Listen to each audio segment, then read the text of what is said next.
This is Tim Staten with Tim Stating the Obvious. What is this podcast about? It's simple. You are entitled to great leadership everywhere you go, whether it's to church, whether it's to work, whether it's at your house, you are entitled to great leadership. And so in this podcast, we take leadership principles and theories and turn them into everyday relatable and usable advice. Hey, and welcome back to another episode. In the last episode, we talked about how to increase mental focus and strength. In this episode, we're going to be talking about focus and time management. When I talk about time management, I'm talking about how we process and organize our day to get the most out of activities that we need to complete. So the first thing that we need to do is prioritize, right? So what is important and when is it important? Two tools that I use to help me to prioritize are the Eisenhower Urgent Important Principle and the Action Priority Matrix. So the Eisenhower Matrix is a 4-quadrant chart, and it's divided into what is important or not important with, how urgent or not urgent something is. The first quadrant is your crisis management zone, right?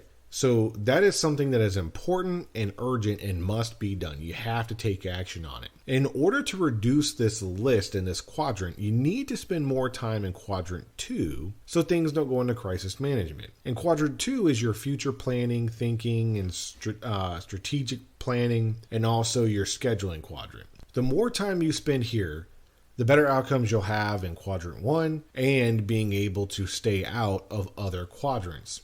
So one thing that you can do to free up more time is you can use your leadership tool of delegation for quadrant 3. So quadrant 3 is urgent things, but not very important. You can enable your team to maximize your time by delegating these items and following up on them to ensure that they get done. It gives them a sense of pride and ownership and contributing to the team because they're important tasks, but they don't really take much time to get done, and they're not very urgent, so that you can delegate those and they get that sense of accomplishment from being able to, give back to the organization and to the team.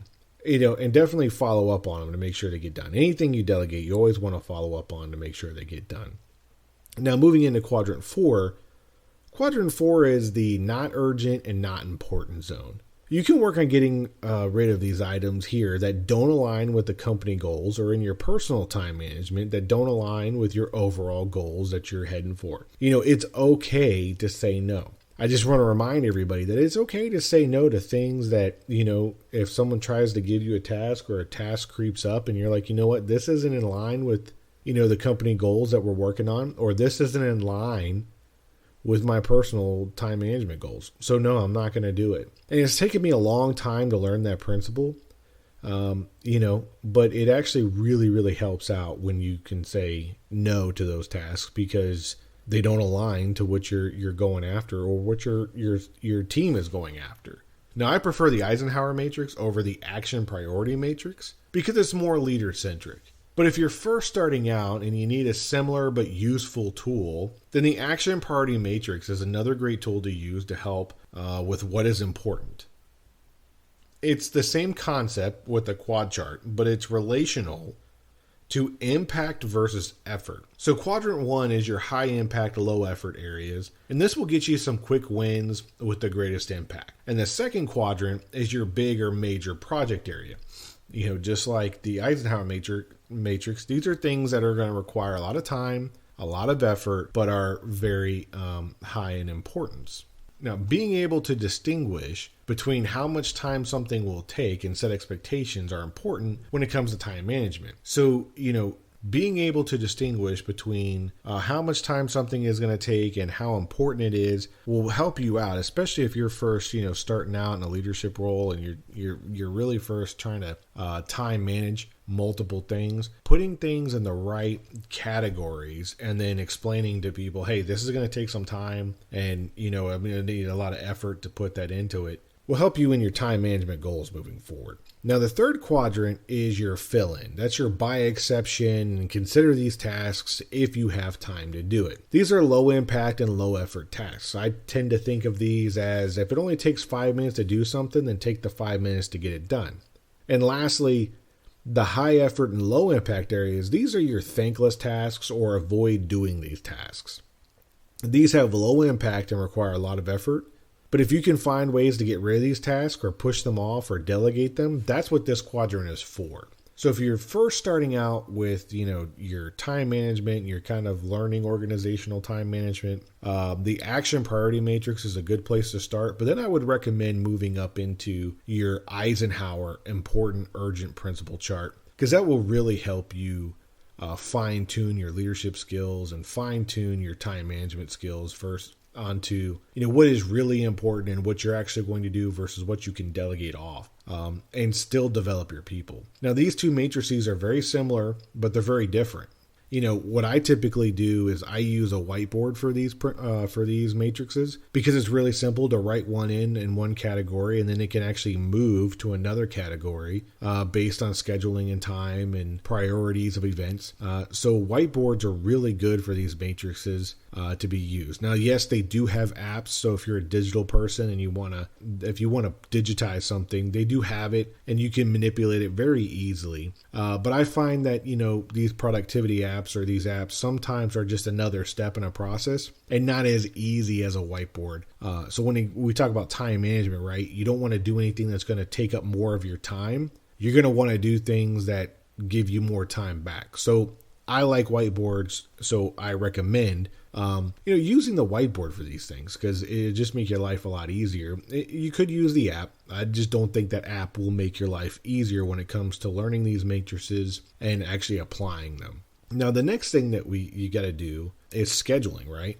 As you can tell, scheduling is very important to me when it comes to time management, because as the primary matrix that I use has this scheduling quadrant in it. And I also recommend spending more time there. So I recommend setting up daily habits to get your day going right. Whatever you need to do to set conditions for you to be successful for that day, whether you get to the office once you arrive, or, whether you're first waking up, whatever habit that you need to get established, you need to set conditions for yourself to be successful. So I usually spend about 15-20 minutes getting set up whenever I get to the office. I have my daily habit of I get to the office, and I do these things kind of in order, because that helps set conditions for me to be successful throughout the day. It also helps, me to be more organized. So if things come up that were unexpected, I'm able to be more proactive in my reaction of those. And then I would also offer up, schedule times for your emails. The average worker spends about 3 hours a day sifting through emails, and that takes up a lot of time from you actually working on your tasks, right? And I get a ton of emails every day too. But I refuse to spend more time on emails than I need to. So I schedule 3 times a day in 15-minute blocks where I do email check-ins. The first time is in my habit startup. Then after lunch, and then about an hour or two before I leave for the day. This gives me time to read and respond and come to net 0 emails before I leave for the day. Then I would also say, schedule touch points with people at work, especially if you're a leader or a supervisor. You always want to schedule touch points, because I've learned that with my teams is if I schedule touch points at the same time each week to talk about specific things that are important to that team lead or to that section lead, then they're less likely to do a whole bunch of walk-ins and a whole bunch of walk-bys with questions throughout the rest of the week, because they know that they have that specific dedicated time, and I schedule it for about an hour. So I schedule touch points with people, because I found that when you meet with the same team leads or the section leads at the same time every week, then they know that they have that specific time with you, and they know that nothing else is going to come, in between that time. So if they have a question, they're like, well, that could actually probably wait until I meet with that person later on this week. Or, hey, maybe it's something that can wait till next week. It's not as urgent as I need to answer today. Now, of course, if they have those questions, they're more than willing and free to come by and talk to me that day, because they got to get that answer that day. But scheduling those touch points frees my time up, because I'm not constantly having to stop what I'm doing and focusing on and working on to answer a drive-by question, because they know that they have that touch point with me later on. Now, the last thing I do when it comes to scheduling is I schedule tasks, one task an hour. So if I have 9 tasks that need to get done in a specific day, I estimate it's going to take me 9 hours to get it done, and I schedule them accordingly, right? And then I use my priority matrix to figure out, okay, which is more important, which is least important, and what do I need to work on, and how do I need to work on it? This way, I spend an hour of time dedicated and focused to one task, and I get it done, and it's done. I don't have to worry about it again. Or if I'm not completely finished with it for that hour, and depending on where it falls in the priority, I can reschedule it for a different day and move on to something else where my mind is fresh and free. So, and the other reason why I schedule tasks this way is because of concentration and focus, right? So as we talked about in the last episode, if you're not focused and you're easily distracted, then you'll be less productive in the workplace and what you're doing. So setting enough time for you to be able to concentrate on a task is critical to getting it done right and getting it done right the first time. You have to set conditions for you to be able to focus and stay focused. And that's even more critical than just, being less distracted, right? So the more you're able to focus on a task without internal and external distractions means you'll be able to manage your time more effectively. And lastly, self-discipline is key. If you use these tools and methods that we just talked about, but you lack self-discipline to hold yourself accountable to actually follow through and use these methods, then you'll still have poor time management skills. Just as time is a moving train that stops for nobody. Once a moment is gone, you've lost it. You cannot get it back. Time is the most valuable asset you have, so don't waste it. I know people say, people are your most valuable asset. Yes, people are very important. People are very, very valuable. But time, right? Like you cannot get that back. Once it's gone, it's gone. And so you have to be disciplined and don't waste it. So I'd offer up that if you have issues with, self-discipline, I would recommend that you start off small and then you track it until it becomes a habit. I use the Michael Hyatt full focus planner, and in there's actually like a habit page where you can check a block every single day that you want to work on a habit. Checking the block is actually a good way of reminding yourself to do something, and you keep doing it until you no longer have to think about doing it. And then it becomes second nature, and that's when it really becomes a habit. And then you're on the right track, and then you can, elaborate and expand out and get better and better at self-discipline. So to recap, effective time management comes down to a couple of things. It all boils down to how well you prioritize, schedule, focus, and how well disciplined you are. It's a complete approach. It's not a one-size-fits-all. I'm curious, how do you manage your time? What methods have you found effective?